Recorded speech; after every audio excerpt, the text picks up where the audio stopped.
Tout événement est conditionné par une chose, par le temps. La terre, même si vous voulez, est conditionnée par une chose, par le temps. Vous ne devez pas confondre le temps à une horloge, parce qu'il existe une différence entre l'horloge et le temps.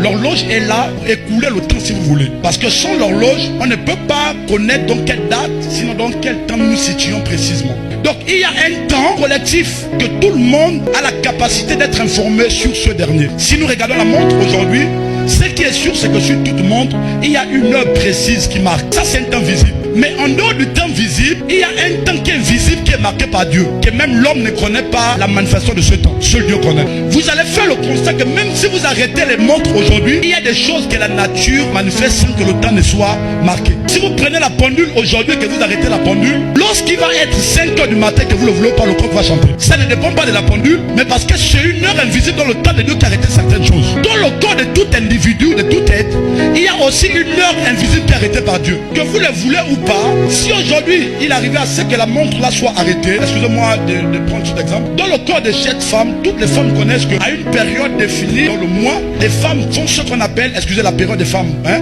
que vous connaissez. Non, c'est pas la période des femmes, vous comprenez ce que je veux dire. Amen. Donc, que la montre soit arrêtée ou pas, lorsque cette période arrive pour toutes les femmes normales, il y a un signe qui va émettre. Et ce signe ne dépend pas du fait que la montre puisse tourner, mais c'est une heure qui est arrêtée en nous. Je vais plus loin pour dire, tout homme qui est ici, tous les hommes savent que, excusez-moi de le dire, hein, mais je vais le dire, tous les hommes savent que même aussi concernant leur corps, lorsqu'il est 5 heures, tout homme normal, son corps doit réagir. Si à certaines heures, 5 heures, 4 heures, en tant qu'homme, si ton corps ne réagit pas, c'est que tu as un problème. Mais cette réaction corporelle n'est pas définie par l'horloge, mais c'est un temps marqué de Dieu en nous. Dans l'ancien temps, lorsque nos parents n'avaient pas des horloges, ils connaissaient lire les signes de temps, ils connaissaient lire l'heure par la manifestation corporelle. Lorsque le coq chante au village, même si on a peu de montre, on sait qu'il fait quelle heure. Parce qu'en réalité, le son du coq aussi est une heure indiquée par la nature. Et nos pères dans l'ancien temps, ils n'avaient pas des horloges, mais ils connaissaient lire l'heure.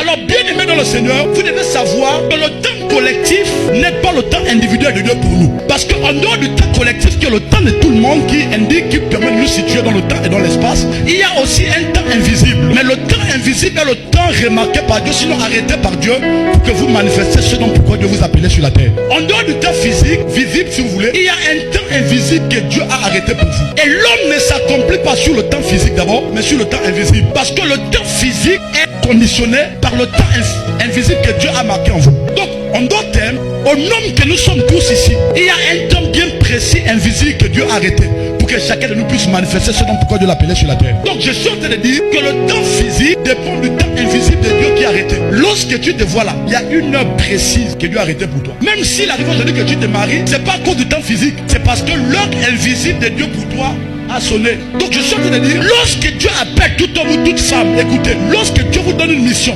dès lors, il y a une pendule invisible qui a commencé à faire couler le temps. Parce que lorsque Dieu appelle quelqu'un, lorsque Dieu appelle un homme, lorsque Dieu appelle une femme, il y a un temps bien précis dans lequel l'homme doit se réaliser. C'est-à-dire que si Dieu se révèle en vous, et Dieu dit que dans 2 ans, je veux que vous commenciez le ministère, vous devez tout faire pour vous accomplir dans les 2 ans. Parce que dès lors où Dieu se révèle en vous, il y a une heure.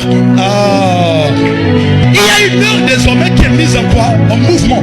Et si les 2 heures dans le temps de Dieu arrivent, vous serez incapable désormais d'accomplir ce dont pourquoi Dieu vous a appelé. Voilà pourquoi, Église du Seigneur, la Bible déclare de racheter le temps. Parce que lorsque Dieu se révèle en vous, Dieu se manifeste ou s'accomplit dans un temps précis, qui est son temps invisible. C'est-à-dire, si Dieu vous appelle aujourd'hui à être un grand affairiste, Dieu vous donne 3 ans.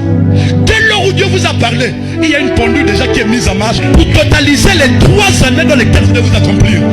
En dehors de ces 3 années, vous n'aurez plus les mêmes forces, vous n'aurez plus les mêmes capacités d'accomplir ce dont pourquoi Dieu vous appelle. Parce que la Bible déclare que c'est Dieu qui envoie, mais c'est aussi Dieu qui équipe. Lorsque Dieu vous envoie, lorsque Dieu va accomplir quelque chose, Dieu prédispose tout en votre faveur. Et si dans ces 3 ans qui sont pour vous, vous ne prenez pas conscience, il serait impossible pour vous d'accomplir ce dont pourquoi Dieu vous a appelé.